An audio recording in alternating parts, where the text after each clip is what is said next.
Hey, Al fans, back to my familiar gear, and I decided to do a Sunday video because yesterday was a spur of the moment thing. I happened to, first of all, thank you for everyone for the birthday wishes, and I happened to have been in Hempstead at my old church in Cathedral Avenue, a Greek Orthodox church that was 5 minutes from the Coliseum.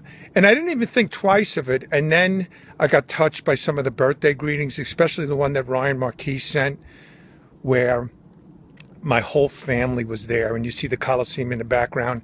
It would have been to me what it was like yesterday, and then I'll get into what I want to talk about today. Last year was the funeral. Yesterday was akin to you going to your mother or father's grave and then just dropping flowers there. That's what that meant for me yesterday. So I just want to say I want to thank my wife and some of the people that encouraged me, like my son William and Ryan Marquis, to do the video there. So today I want to get down to business at hand. I want to call this the Islander team and and Snow's dilemma. Okay. Now,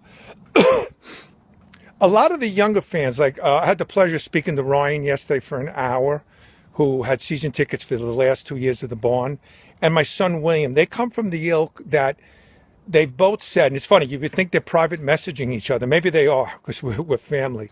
But both of them feel that the Islanders went on a tear last year, and then they crawled to the playoffs, and that they're going to do the same thing the next 36 games. But maybe because I'm older, I'm not going to say wiser. Age has nothing to do with wiseness.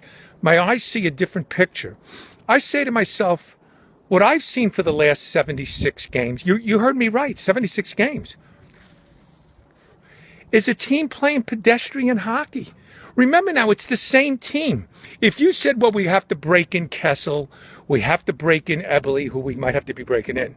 But anyway, then I could understand that. But what are we breaking in? Zidlicki for Lubo? We're not breaking in anything. So I don't have the same faith that the two Utes have, that all of a sudden now we're going to go on a tear and tear up the league like we did last year. So the theme of my video, enter God Snow. Now here's the challenge. I absolutely laugh. I don't know if the fans that do this are either being comics, and I'm tending to think they're comics, or illiterate. When you read, oh, unload Straight and Bailey and Zidlicki for some other teams like second line winger.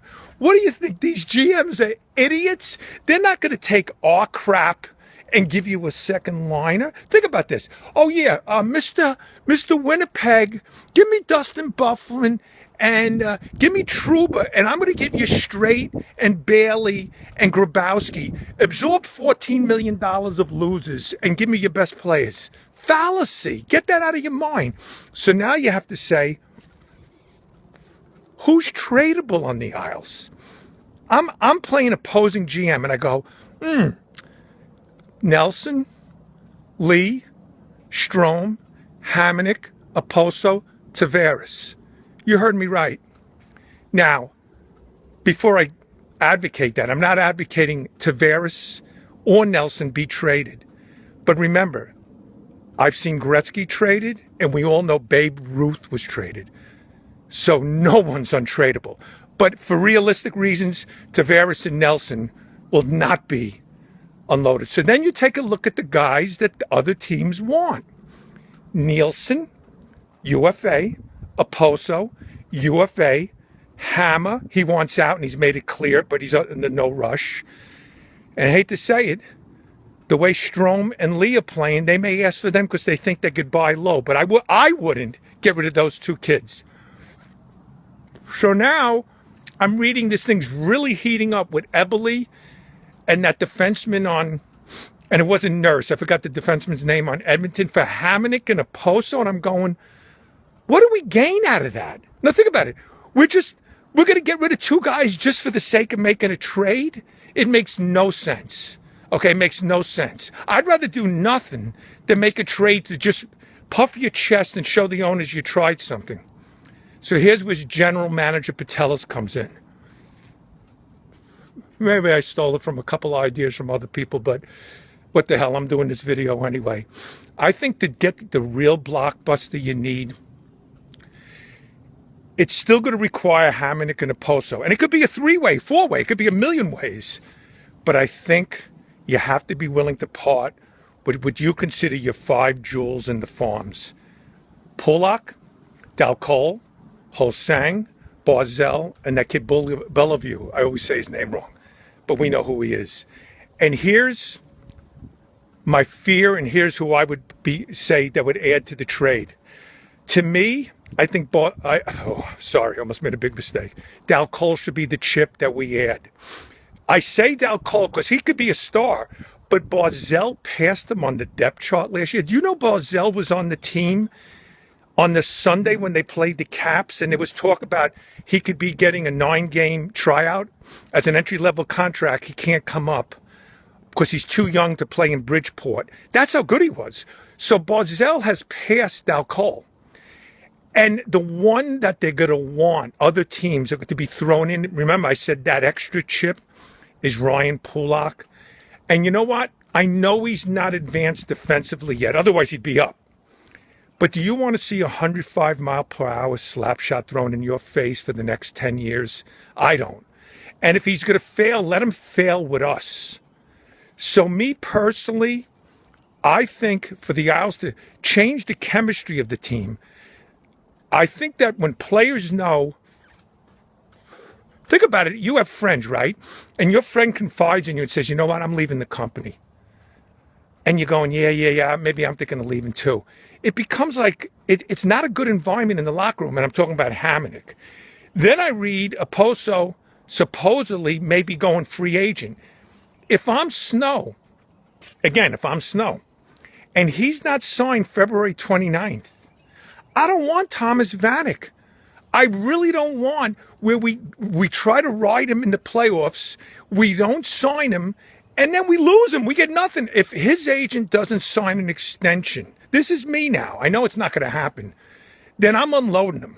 I don't care. I got to get rid of a guy that I'm not going to just lose. And you can get a player because there's always times that you can get a player, even if he is a UFA. But if you ride him, and then in the summer he goes, I want 6.5, and you got to pay Strome, and you got to keep on paying other guys. Nielsen's up next year, and he deserves a raise, and you got to keep Franzi. You might just lose a Poso. So I go back to what I was saying. To turn this team around, you have to get a guy who wants out Hamonic, but he's not pushing it. A Poso who appears, he's had over a year to sign, and then you got to take one of your 5 chippers. I offered Dal Cole. If anybody else has any other comments, I don't want to get rid of Pulock. By the way, Ho-Sang is too much of a loosey-goose. I'd keep him because of his outrageous skill. But some team may say, I'm not going to take this guy. He can't even wake up to go to practice his first game. I haven't been late to work in 35 years, and this guy missed work the first day. How the freak did you miss work? And listen, I know he's an ungodly talent, but GMs are going to be scared to grab a guy like that. So that's my thought. That's Snow's dilemma. I personally don't think without a change, I really believe without a change that we're going to advance this year. I don't think we're that good. I think what we are, if a look at the standings today reveals the following. Pittsburgh is a point behind us with a game in hand. Do you know if we lose to the Wild on Tuesday and the Capitals on Thursday, which is a very good chance we're going to lose to them, do you know we're out of the guaranteed playoff spot? And then we're thrown in that wild card mix where 6 teams are a point behind. I'm staying with my prediction. I've been saying that since November, that 5 teams are going to make it in the Atlantic. The guaranteed 3 and the 2 wild card. I think now the Devs are going to just drop down. Us and Pitt are going to be battling to the bitter end.